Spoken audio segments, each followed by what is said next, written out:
This morning we are going to look at John Calvin. Now, if you remember, we are sort of sweeping back and forth across this early Reformation time period, and we've looked at Luther and sort of how he got to where he was, some of his theology, and some of the stuff that sort of followed on in Luther's life. We looked at Zwingli, and we looked at the Swiss Reformation, if you will. And one of the things as we look at John Calvin, a lot of people, just associate Calvin and Luther and Zwingli as all the same guys at the same time doing the same things, coming from the same perspective, and yet they're not. Calvin was actually 25 years younger than Luther, and therefore, when you look at what John Calvin does versus what Zwingli and Luther did, you say, well, how come he was able to do more broader theological approaches and looking at things in a much more thorough perspective? Well, Luther and Zwingli and others have already come before him and sort of broken the ground. It's kind of like, you take a ice pick and you break a piece of ice up and you chunk it down into 3 or 4 big chunks and you say, okay, that's, we've broken the ice up. Well, yeah, the ice is broken up, but you don't have anything that's going to be good for a snow cone yet, right? You got to keep grinding at it and keep working at it till you get there. So if you think about it, that's kind of how Calvin is compared to Zwingli and Luther. He is a guy who is going to really affect the Swiss Reformation, and through his work, he's going to affect the Reformation in England and Scotland and a lot of other areas. So remember, we're watching the growth of Reformation. And remember all of the other things that we've already talked about. We've talked about the Knights' Rebellion. We've talked about the Peasant Revolt. We've talked about the Augsburg Confession. We've talked about all those different things that are going on. Well, this is what Calvin is living through, all right, and then beyond. So he lives a little bit longer. So that I just want to make sure we place the right framework of how Calvin fits in with all of the other folks and why what he does is a little bit different. And Karen, I'm glad you're here because there's a lot of French names here that I can't pronounce, so you can help me. Okay. All right, so I'm going to guess, but I'm terrible with French. Oh, cool. Well, that's right. John's here. He knows French too, so you guys can correct my mispronunciation because I guarantee you I will be mispronouncing some of these things. Starting right off with the city that John Calvin was born in. Noyon? Noyon. Okay. I can't pronounce it after she pronounces it. I know there's something you do with that O and N at the end. I'm afraid I'm with the Texan. It's Paris, France, not Paris. So I'm sorry. I'm terrible with those things. So there's something about that N and O at the end that sort of blur together. Like the N in ink. N in ink. Okay. You don't say it. Okay. That's right. It's a consonant after a vowel at the end of a word. It's not pronounced. Is that how it is? Something like that? It's close. So you guys now know as much as I do about the city that John Calvin was born in France, because he's actually French, even though he's the guy who we associate with the further Reformation in Switzerland, and we're going to see how he gets there. But notice the date, July 10th, 1509, when he is born. What happens about 8 years later that we've talked about? 95 Theses. So Luther in 1517, October 31st, we're at the 499th anniversary, by the way. 499 years. Next year is the 500th anniversary of the 95 Theses. And he's born in 1509. So he is a small child. Now, you have to realize small child is relative because you're going to find out he graduates with a Master's of Arts at the age 19. Okay? So they grew up a little faster. There wasn't this big play period. It was like you start, you get your work, you get going, and you have your life.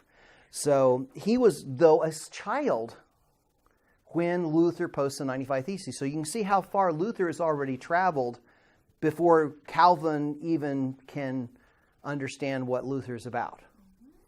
Does that make sense? So I just want to, again, get that overlap understanding.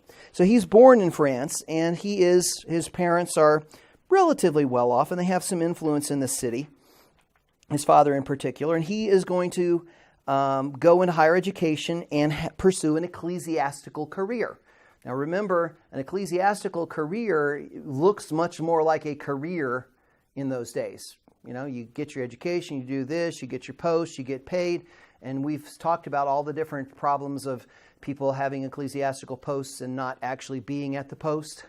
You get paid through the church, and yet you're someplace else. Remember, long ago we talked about having multiple bishoprics, or, you know, and different overseeing things, and yet you're never there paying any attention to the flock. Well, this is still practiced. So we're still seeing this type of an idea that's going on with in Calvin's day. So again, I have to switch glasses here because I can't read this. Otherwise, I'm going to be doing this all day. And when he goes to get his education, he goes to Paris, or Paris, if that's how you pronounce it. And he finds out the goods and the bads that we're going to see of the humanist movement. Okay, remember, this is not the ugly humanist movement, secular humanism type of stuff. This is return to studying the humanities and looking at man has reason, man has the ability to think. Let's study the things from the past. Let's look at truth. Let's, you know, sort of wipe away superstition and go back to the originals. And that was one of the good things that helped, you know, biblical studies and things like that. All those different things were available here. So he's in a place where all of this is thriving. And with any particular movement, there's going to be good, there's going to be bad that comes along with it. At this particular time, he studies the writings of Wycliffe, Huss, Luther, and yet he was a staunch Roman Catholic defender of the Pope. All right? So when he's in college, if you will, at the university, he is a very, very strong Catholic. And yet he's, as the idea of a humanist, he's looking at the writings of Augustine, he's looking at the popes and the council stuff, he's looking at Wycliffe, he's looking at Huss, he's looking at Luther. Because what would those guys want to do? Look at all the options and say, I've done a fair assessment. And at this particular time, he goes, I'm still Catholic. So a lot of people think that he came from some kind of Protestant home. He didn't. So his understanding, as we see, is going to be developed based on his study of the Scriptures, which in 100 years earlier, how easy would it have been for him to study the Scriptures? It would be very difficult. The only place that he could possibly have done it is by becoming a priest or a monk and getting his education to be able to read Latin, and even then it would be limited. So all those things we've talked about, the economics, the Crusades, all of the nation-state stuff, the breakdown of feudalism, the increase of trade, all that stuff God is using to allow a guy like John Calvin to grow and shift and learn and change. And see, that's a lot of times we forget that God uses what? People. Means, ordinary circumstances. Yeah, he uses all things, good and bad. And that's one thing I'm hoping you're gathering as we walk through church history. This isn't just about a bunch of dry facts. This is about God's movement in the lives of people. And that's something that we can never forget. So sometimes we look at stuff and say, oh, that's humanism, look where it went to. And you say, yeah, and it did. It went bad this way and good that way. So the same thing was used both positively and negatively. It's just like I always tell people, you know, I like steak, so I like steak knives. And they can be used for cutting steak, or they can be used to stab somebody, or cut somebody, or hurt somebody, right?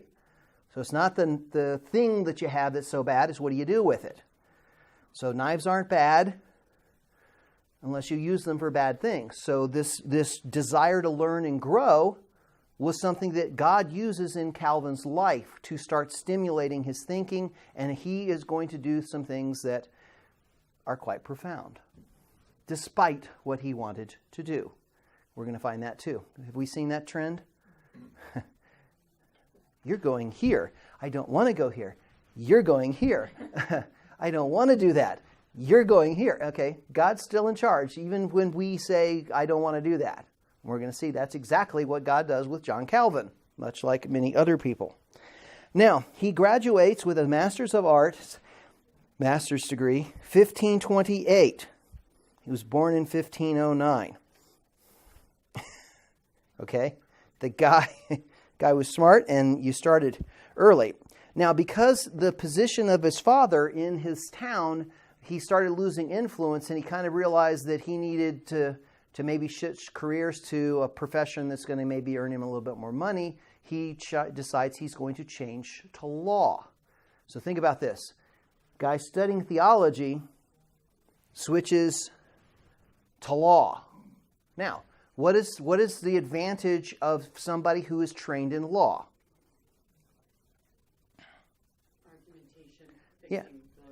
Yeah, logic, debate, rhetoric, presentation of ideas, writing, developing convincing arguments.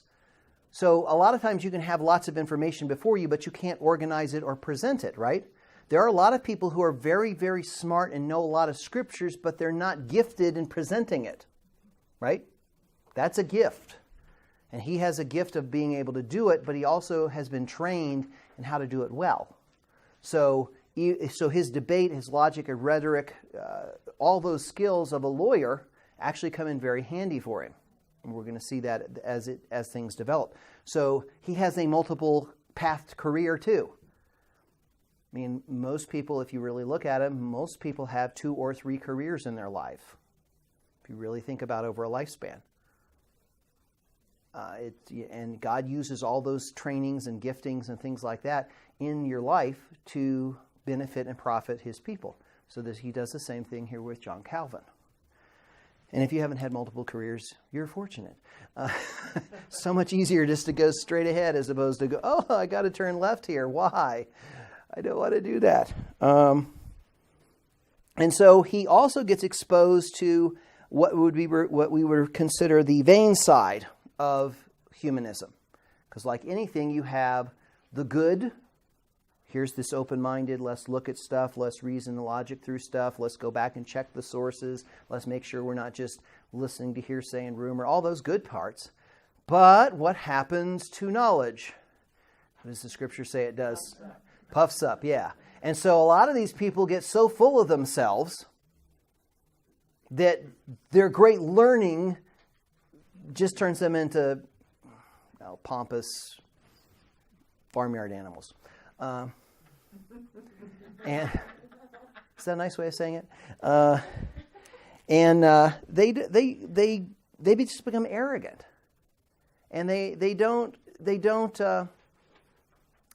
take what they've learned for good. They take it because it makes me look good. It makes me feel good. And Calvin goes through some experience with a couple of guys, and one of the guys' names, let's see, his name is Andrea Alciati. Whatever, can't pronounce that either. And he finds out this guy is just this eloquent, arrogant guy, and there's another guy who's debating with him who's a little more conservative, and he kind of takes the more conservative side. So you see that Calvin begins to start seeing the goods and the bads. Now, isn't that important in any type of reality? Looking at it and saying, yes, this is good, how can it be improved? How many people like to have anything criticized about what they do? Everybody, yes, please come criticize me. I feel so much better about myself after you tell me that mostly what I'm doing is good, but this is wrong. Right? We don't like that. Well, most of these people, if they were being criticized for, hey, you're a really smart guy, this is really good, but you're arrogant, and he didn't go over well. So Calvin started seeing both sides, which tells you something about Calvin's mind, doesn't it? He wasn't a guy who just threw the baby out with the bathwater, so to speak. He was somebody who said, I can see the good here, I can see the bad here. Here's what I need to be watchful for. Here's where I have to be careful. Now, does that mean that even with that level of discernment, remember we talked about Spurgeon's quotes about discernment is not the difference between right and wrong. It's the difference between right and almost right. That's the difference. Most people, it's right or wrong. What we really are called to be discerning, which means that's right, but where's the almost right? Can I tell the difference between those things? But does that mean that Calvin was perfect in everything he did? just because he had that level of capability, which is quite honestly a little bit rarer than you might think. Yeah, Calvin wasn't perfect. Calvin learned, and we're going to see that when we talk about the institutes. Calvin was a guy who constantly says, I'm right, but I'm wrong. I'm right, but I'm wrong. He took the proper spirit and said, I'm going to keep learning. I'm going to keep growing. I'm going to keep refining. He was more interested in the truth than being right. And we're going to see this as he develops. He learns, he grows, etc. Even in that, though, he's not perfect, just like Luther wasn't. We didn't talk about some of the bad things Luther did. Some of the scary things the guy did. Same with Melanchthon and some other stuff. None of these guys are perfect. They're just people doing the very best they can at the time with what they have. Luther broke up the ice block. Calvin got it down to maybe ice chunks, and later people will turn it into mush. Unfortunately, there comes a problem when everything looks like a snow cone. See, all these great analogies. Maybe we're getting too warm. We need some more winter here. All right. His theological efforts, though. In between 1528, somewhere between 1528 and 1534, people are not real sure, Calvin comes to the conclusion that he saw the Roman Catholic Church was sufficiently errant to break a break with it and resign his post and become a Protestant. If you notice there, that didn't say all and fully errant, right? Because there's a lot of doctrine the Catholic Church was correct in. But he were sufficiently errant, and in particularly in the way of salvation, kind of one of those really important things, that he went, I can't do this anymore. Now think about this. If your principal income is drawn from being a minister, a priest, because that's where he was drawing most of his income from, he goes, I'm sorry I can't do this anymore. He quit his job. There was no unemployment, because he said, this is wrong enough. Now think about what guts that takes. Think about what kind of conviction that takes. Think of what kind of intellectual honesty that takes for Calvin to make that kind of a break. We just, you read over it in a sentence. Okay, Calvin, he changed his mind and he didn't think the Catholic Church was right and that was good. Woo! This is a big deal. Now, fortunately, he wasn't married with a wife and 2.5 kids and a dog and a house and a mortgage and whatever at this time. He was still a single man, so his means of need were much lower. But that's a big deal. What do you think of all of his friends thought of him? What do you think of all the people who he was overseeing and involved with? These are big decisions. Luther kind of got forced towards it. Remember, Luther was trying to keep reforming, and then he just got forced further and further and further as he debated, to the point where he said, I have to, stand up. And he knew he was probably going to die. Calvin's not in that boat. Calvin is a guy who comes to a conclusion and chooses to break. Okay? Nobody's forcing him to do anything. But it's a different kind of a mindset. Remember, these guys are coming at things in a different way. Just like Zwingli and Luther came at things from a different perspective, came to the same conclusions from the same scriptures, that came at it from different perspectives. Calvin's the same kind of guy. He's coming at it from a different way. So what he ends up doing is, in 1535, remember we've gone through the Knights' Revolt and the Peasants' Revolt and the Confession of Augsburg and the attack on Vienna and all these other kinds of things that are going on during this time period. He ends up having to move to Basel, Switzerland, because Francis I of France starts establishing anti-Protestant policies. Up until this time, he was relatively tolerant. But if you remember, if Charles is fighting him, remember all those wars and this fighting stuff, the Pope and their alliances, and they're trying to do this stuff, and then you get these wars and fights and other stuff. And who's the guy who's causing the problem? Luther and all those evil Protestants, right? So what do I need to stomp out in my country? Because I don't want that happening in France. So Calvin basically said, well, I'm a Protestant now, and these guys are got policies against Protestants. I need to go someplace where they're not going to get to me too badly. Remember Zwingli? We've already seen that in Switzerland, the cantons were able to decide whether they were going to be Protestant or Catholic or Lutheran or whatever. And so that's why he goes to Switzerland. Remember in 1531, 4 years earlier, that's when Zwingli was killed, when those 5 Catholic cantons attacked Zurich. And then Bullinger takes over from Zwingli in Zurich. So you have Bullinger, you have Zwingli, you have Bullinger, and then you end up with John Calvin showing up in Basel, which is not where he actually ultimately ends up. And again, I don't know whether it's Basel or Basel. So is it Basel? Okay, Basel. Basel. Okay. So you now have the correct mispronunciation of how I'm going to be doing it. Basel. So Basel, Switzerland. Yes, because Switzerland has German, French, and Italian. There is no Swiss language, by the way. So that's one of those Jeopardy questions. Don't miss it, because there is no Swiss language. They speak 3 languages. So he ends up in Basel, and he wants to say, hey, I'm a smart guy, I've been trained, I've been educated, I've been studying. What do I want to do with my life for the Protestant cause? Right. Study. Be a scholar. Live a quiet life, right? Working with my hands and pen and ink. How many of you think John Calvin is going to be given that privilege? Sorry. Sorry, John, not going to work. He's one of your other favorite Johns out there, and he doesn't get a chance to do what he wants to do. He gets to do it, but not the way or when or how or in methods that he wants to do. So this is still his heart. So notice here, God's going to still let him do sort of his heart while he's having him do all sorts of other things is not what Calvin would want to do. We're going to watch that through time. And so he starts off, and because he now has the freedom to start looking at larger areas than just justification, he starts working on what is referred to as the Institutes of the Christian Religion. Or many people just call it Calvin's Institutes, or the Institutes, or whatever.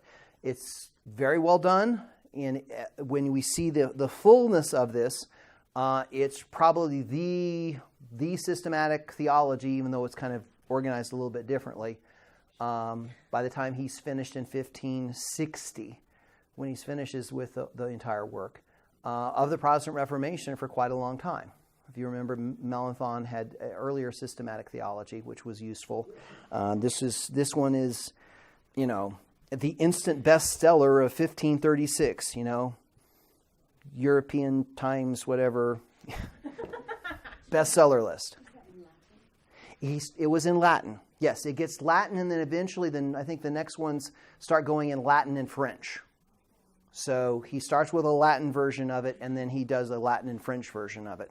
And actually, the French version helps, along with his translation of the Bible, really helps establish, quote-unquote, modern French language, just like German in Luther and the King James in England. So all the Bibles became helped develop what we consider modern French, modern German, modern English.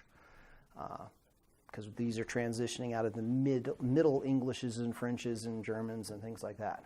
This is that transition time period. English version of Institutes from the library today? Yeah. Oh, yeah. You can go online, just Calvin's Institutes. Probably CCLE. What is it? CE. What, a Christian Ethereal Classic Library or Christian Classic Ethereal Library, something like that. That's online. You can find it right there. It's a free version. Yeah, it's probably an e-version. Yeah. The one that you're going to get is his final, translated in English. This one, the bestseller of 1536, has 6 chapters in it. It ends up with 80 chapters. So remember I said Calvin continues to learn, and Calvin continues to grow, and Calvin continues to develop his theology and write more. This is 1535 to 1560.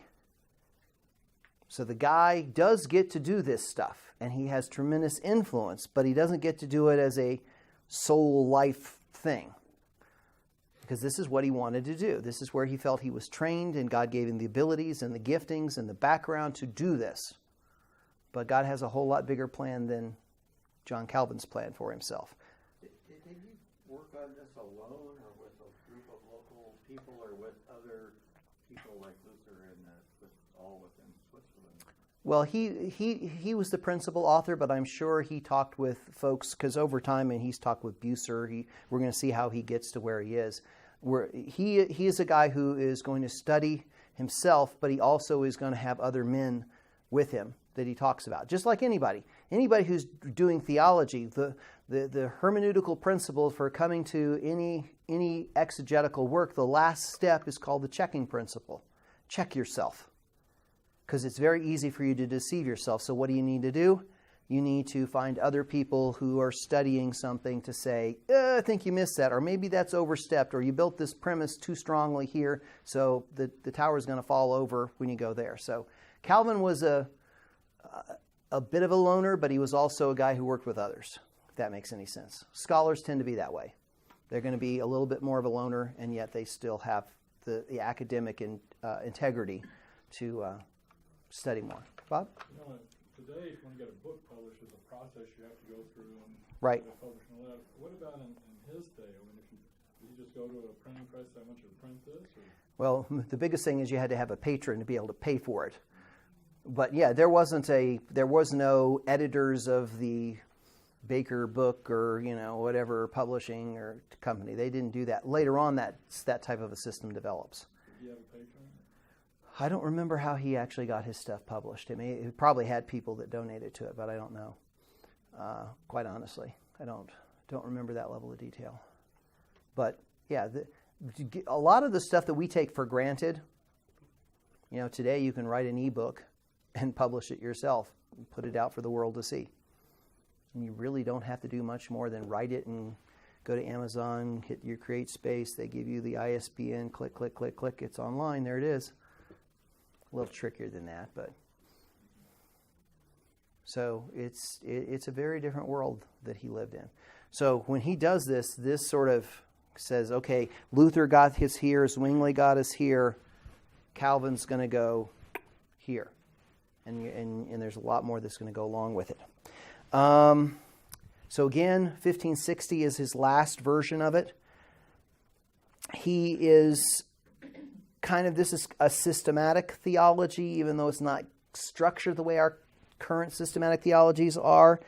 Systematic theologies, think of them as topical. I'm going to talk about the Trinity. I'm going to talk about God the Father. I'm going to talk about some topic. So I'm systematically looking across the Scriptures and what the Scriptures speak on a topic.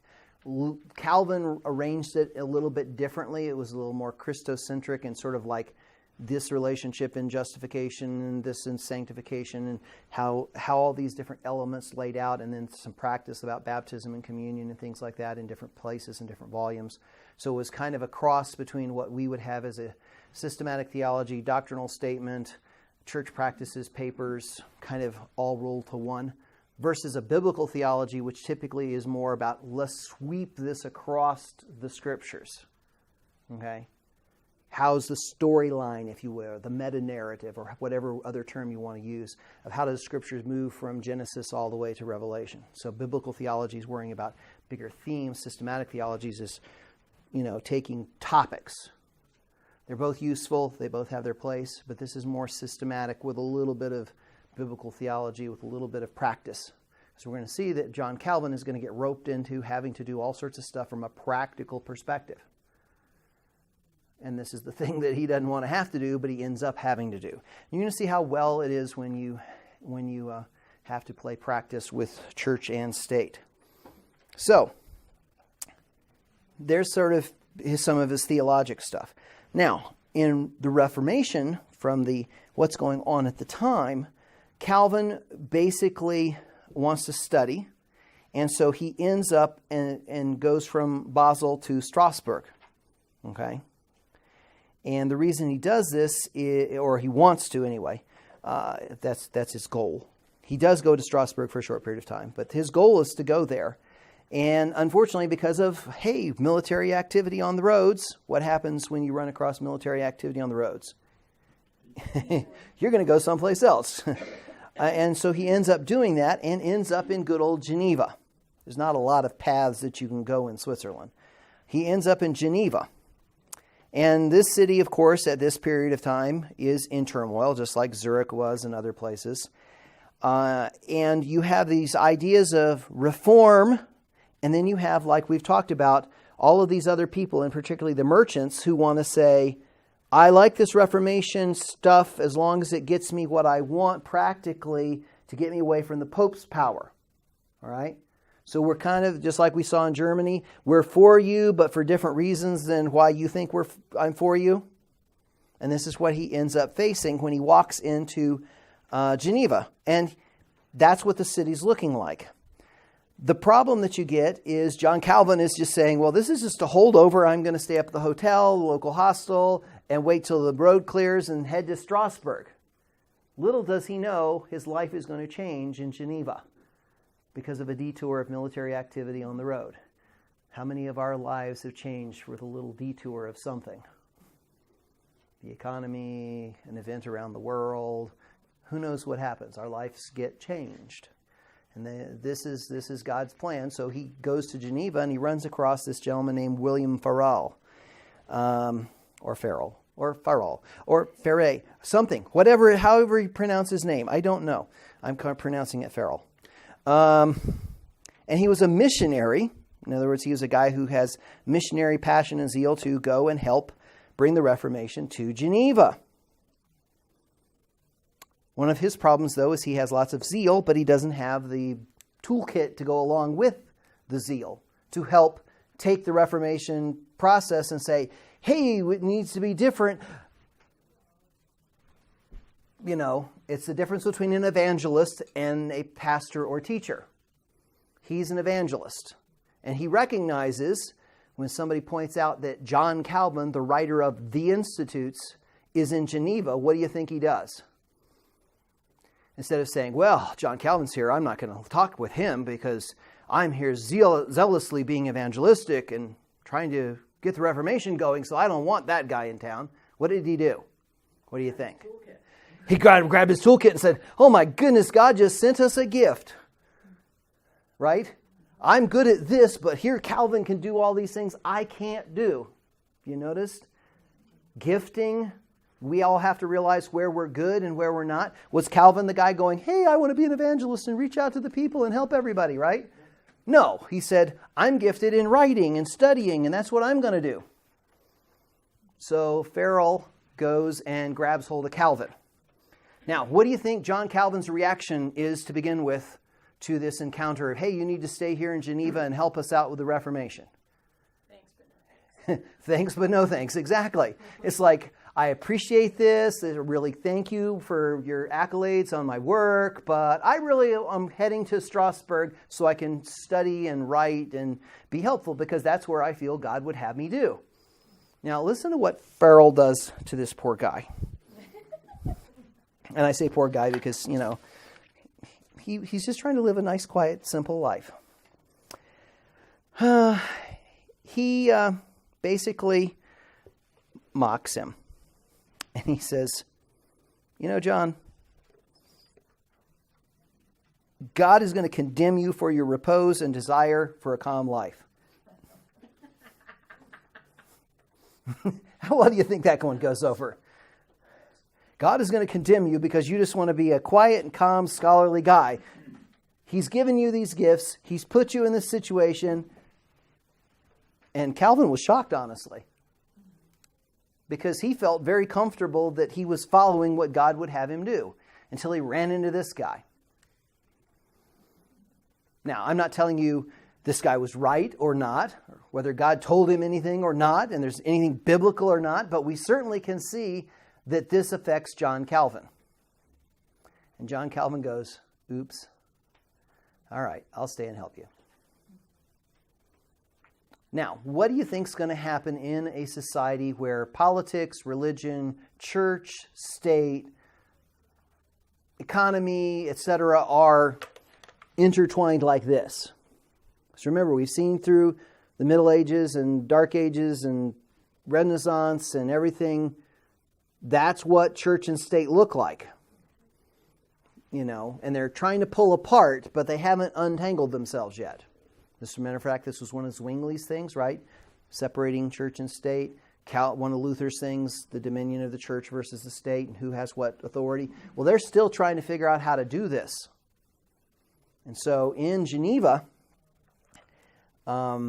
he ends up running into the historical realities of Reformation, religion, politics, and economics. The problem is what happens when you bring a guy who has all this learning and all this biblical stuff into a place where people want Reformation, but they don't want theology. Remember Luther's 97 Theses? No, because those were theology. Nobody cares about that. We only remember the 95 because they were theologically based application that you're touching my stuff. Now I'm going to react to it. Well, how do you think the politicians and the merchants in those areas reacted to John Calvin's, and here's what a godly life looks like, and here's what you should do. And oh, by the way, we're going to church discipline you for not living a godly life, because remember, everybody is part of the church, is part of the city, is part of the thing, so under the authority, so, right? How well do you think they're going to react to that? Not so well. Was it just the church that called the church then, or was there some other name for it, or was it still Catholic? Well, they would just be the church in Geneva or of Geneva. Think about it this way. It's very similar to what we read in the New Testament. The church at Colossae. Paul doesn't say, 5th Street over past the whatever, Caesar Augustus Road Baptist Church. They didn't do that. It was just he wrote to the church of Colossae. If you really think about it, they structurally, in particular in the Protestant areas, they just sort of took over the same structures that were already there from the Catholics, zones and regions and these areas. But it was just, the Church of Geneva type of an idea. But the Church of Geneva and the government of Geneva and the merchants of Geneva were all interrelated. And so when we see this is what he tries to bring godly, biblical behavior to all these people who don't want anything to do with that, or only enough to look good. You're too strict, John. So what does it really become functionally because of that structure? What does Calvin become effectively? A problem. Yeah, a problem, yes. Effectively, he becomes a problem. That's exactly right. He becomes a problem because he's bringing this biblical understanding what you should and shouldn't do into the government, to people's lives. And again, I love your message, preacher, but now you're messing with me. We're not going to have any of that. So he runs into a problem. And the people say, John, why don't you go find someplace else? Very nicely, leave the city, you're banished. So Calvin goes, thank you, Lord. I'm going to Strasbourg. Yeah. Was he not only disciplining actions, but theology, heresy? Oh, he was dealing with everything. Yeah. Everything. So it wasn't just actions of, this is the case of theft and adultery here and blah, blah, blah. But He was dealing with theology, but remember, most people don't pay attention to theology. They only pay attention to when you touch me. You can believe in whatever you want as long as you don't mess with me. That's when people get upset. That's what caused people to get upset. They could listen to his theology all I day. feel like I've read that he had people disciplined and punished for incorrect beliefs. Oh yeah, we're going to see that he deals with incorrect beliefs here very shortly. But the reason people get mad at him isn't necessarily just because of theology. The people who get mad at him are the powerful people because you're messing with their lives and their practices. Do you have any idea what was the population of Geneva? I do not know what the population of Geneva, but I would suspect it's probably in the 5, 10, 12,000. It was a real reasonable sized city. But cities, remember, at this time were not very big. They would be considered a large, small town for cities. And I don't even know if it was that big. It may have been 3,000 or 4,000. But it was not a big city. But it was a city. Now, what he ends up doing is getting exiled to Strasbourg, where he meets Martin Bucer, which we're not going to be talking about Bucer much, but he is a guy who's going to have, continuing impact on the Reformation. And he ends up becoming the pastor of a large group of French-speaking exiles, because remember, Francis is still hosting these things, holding these policies in France, so some of the French go to Strasbourg, which is where Calvin was going. And so there's a big French-speaking contingent there, and he becomes their pastor, because he's John Calvin Institute guy, and he's okay with that, and he doesn't have any problem with it, because he allows him to continue to write and be a pastor. And he also goes, oh, wait a second, hey, I'm going to get married. He finds out that he meets his wife. I think it's Idelette de Bure. And so she's a widow, but she gets married, and they're very happily married until she dies in 1549. And so he only had 10 or 11 years with her. She dies because people died younger then. So he spends 3 years there in Strasbourg, 1538 to 1541. And he was very happy. He was very much at peace. So see, sometimes God just lets you have a little bit of a break. So after the turmoil of Geneva and all the stuff that's going on there, he goes and he's a pastor. He gets to write, gets to update the institutes there. He gets married. He has a nice, peaceful life. And then God goes, okay, enough. Time to move on, John. You're going to sit here. We're not going to do that. So the new city government in Geneva says, hey, John, we really like you. Come on back.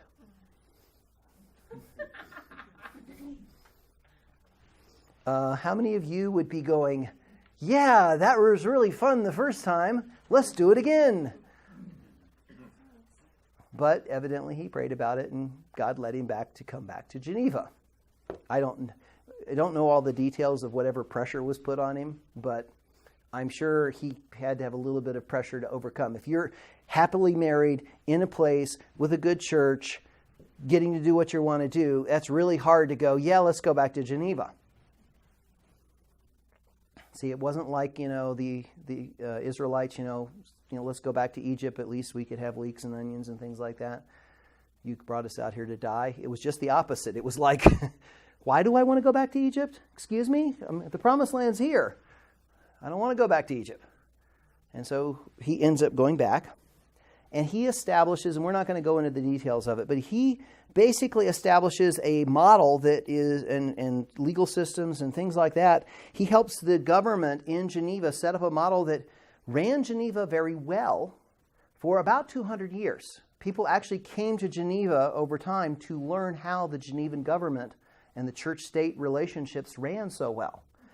Now, that does not mean it was all peaceful all the time, because getting this stuff together is a bit of a challenge. And I'm not going to go through all the different councils and structures and all that they had in their government.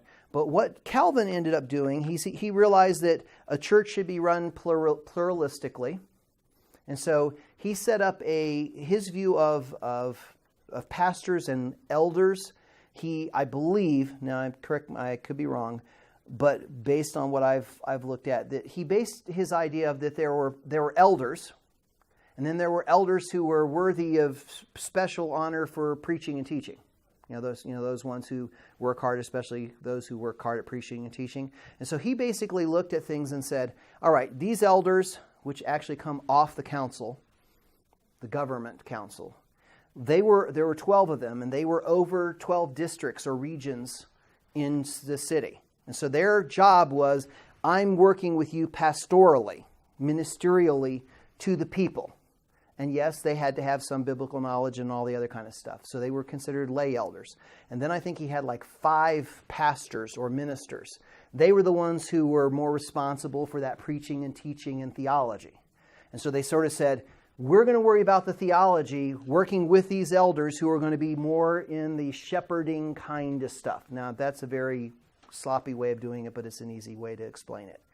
And those elders were already kind of the, I don't know what you call in Chicago, what do they call them? Aldermen or whatever? And they have little cities and areas, and it's your local representative. It's kind of like that.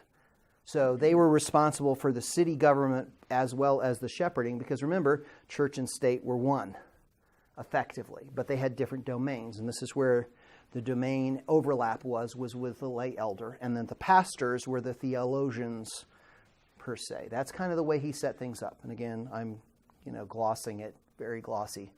So there's a lot more detail to it. But this is how he sets things up, and that sets the church-state model for a long time. It wasn't until really the American Revolution that you really start seeing this separation of church and state idea really take hold in government and society. There are little bits and pieces of it, but this is going to be the sort of the in-between model of peace within a city for quite a while, or the attempt, because everything church and state is going to go into wars constantly during the next couple hundred years. So he ends up with this particular structure, and the people of the city aren't overly happy with the strict governance, again, theologically or practically. And 12 years later, there's another group who comes into power and wants to get rid of Calvin, and he was in danger of being exiled until Michael Servetus comes. Now, Michael Servetus is probably the black eye that people like to point at with Calvin, but I'd like to kind of set the record a little bit straight. He was a famous physician. I mean, this is like, your leading best doctor in Europe kind of guy. So he wasn't a bad, evil guy. He really did care about people. He wanted to help people. But his doctrine, he went away from Trinitarian doctrine. All right? Remember we saw all the stuff that went through the Trinitarian battles? Well, he goes off the beam in those, and he writes about it and discusses it. And you know how well people go with the tolerance in those particular time periods. It's rather extreme. It's not like, we're not going to let you come here. It's like, we're going to kill you. The Catholics actually get him, try him for heresy, and condemn him to death. But he escapes and ends up in Geneva, passing through Geneva. And as things happen, somebody recognized him and pointed out, hey, the guy who's a heretic who was condemned by the Catholic Church is in Geneva. Well, Geneva grabbed hold of him, and they say, you're a heretic. And John Calvin prepares 38 charges against him. Okay, so this isn't just, hey, I think you might have misinterpreted this passage. He big long list against Servetus. And some people go, yeah, you're right, he was a heretic. And other people said, hey, the Catholics don't like him, so we should support him. Right? But Calvin stood firm on this, and they called other leaders from other cantons, they called other religious leaders together, and they said, Calvin is correct. What this guy teaches against the doctrine, against these charges, the man is a heretic. Now here's the interesting thing. Calvin is the theologian who's saying what he's doing is wrong. The city government, who was about to turn against him, goes, wow, this guy's wrong. The other ministers in the area come and say he's wrong. He says, and the Catholic Church even says he's wrong. So it's not just not against Catholics and Protestants, it's against all Christians. He's wrong. So they condemn him to be burned. Now, that is, we have to remember, a normative thing in those days. It's not like not having HBO channels 1, 2, and 3 as cruel and inhumane punishment for prisoners. Okay? I'm sorry I don't have my pillow top mattress, This was common practice. And people think, Calvin was so horrible, he condemned the guy, he stomped on him, he had him burned at the stake. Well, Calvin actually argued for a more humane punishment as being more merciful to this guy. And he ends up losing that one. Being burned at the stake was pretty normal at this time, right? Yeah, being burned at the stake was pretty normal. And all that stuff in England. Oh yeah. This is totally normal stuff. So we're measuring their standards of normal punishment by our standards. And when you take our standards and apply their, good grief, everything they did was horrible. Normal living conditions. Our poor people in the slums with rats are better houses than most people in those days. I mean, it wasn't a nice thing. And so punishment, burning at the stake, was normal, especially for a heretic. Calvin was more gracious in saying the guy deserves a quick death. He lost. But see, today people hold that against this. Calvin was the guy who killed this amazing intellectual physician. No, Calvin was just the theologian that the guy said, evaluate his theology. Yes, he's a heretic, and here's why. And then everybody else joined. By this time, though, now John Calvin is undisputed in Geneva.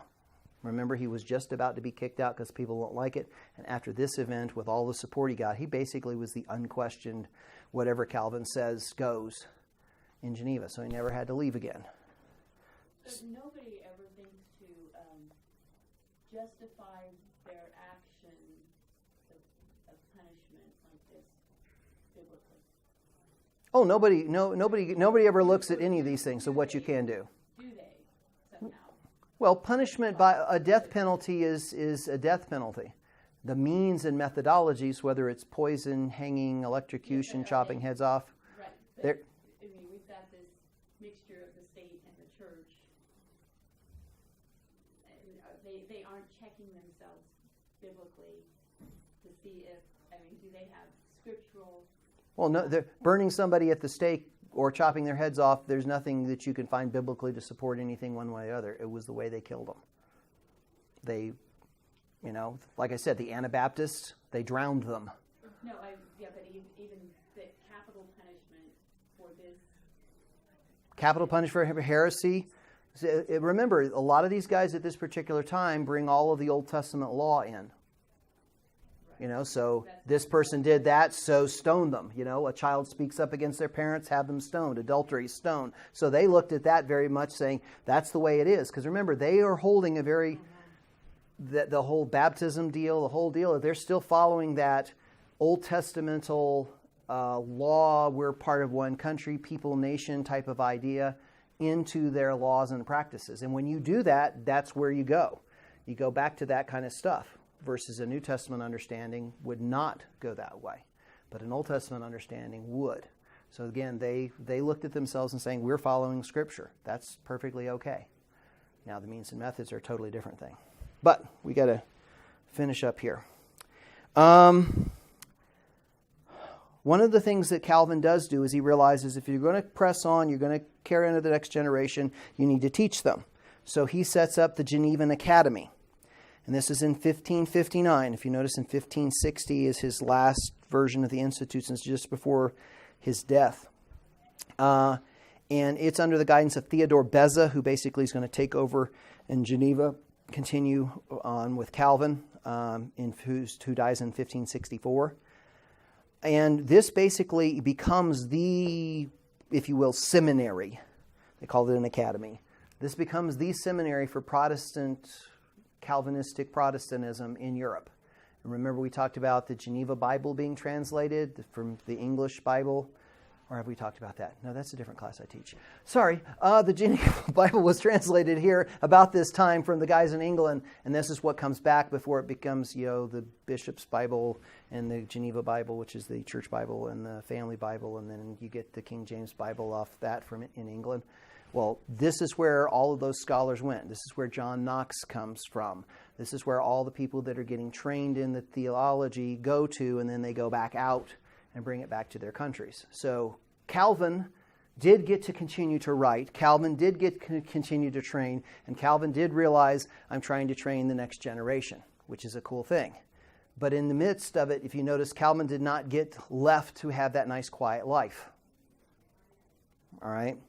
Now, a lot of people, when they look at Calvin, predestination, election, 5 points of Calvinism or the doctrines of grace or whatever, a lot of people go, oh, well, John Calvin came up with that. No, the Reformers pretty much were pretty well unified in all those doctrines. And the 5 points of Calvinism did not come up first. It was later on, which we'll talk about it, the Remonstrants who brought the 5 points of Arminianism that then followers of Calvin later on created the 5 points of Calvinism to combat that. So Calvin has nothing to do with those things. The Reformers have nothing to do with those things. They just got their names attached to them. These guys pretty much were very similar in their views except for communion.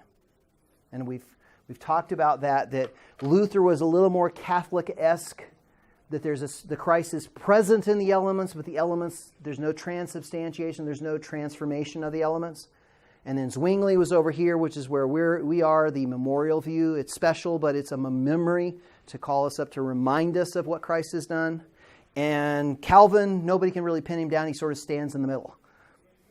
It's a little bit more than memory, but it's not the presence, but it's really special. So nobody's really, some people call it consubstantiation. So he kind of blends the two. But those are really that's the real big difference at this time period in the Reformers.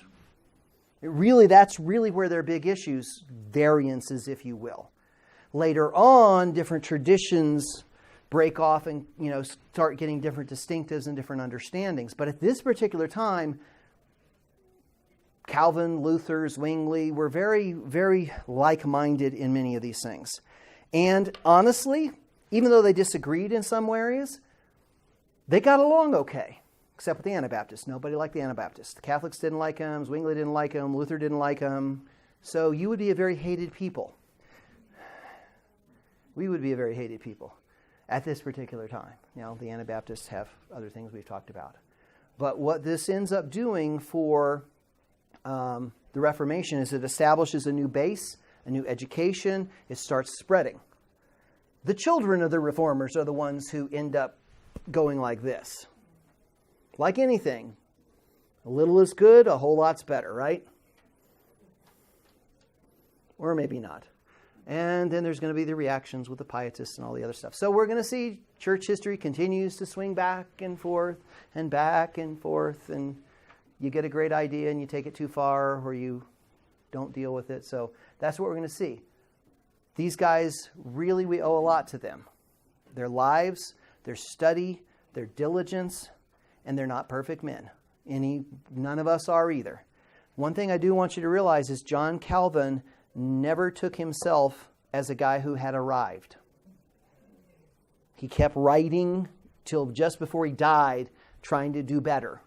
That's something that we all ought to realize. We don't have it nailed.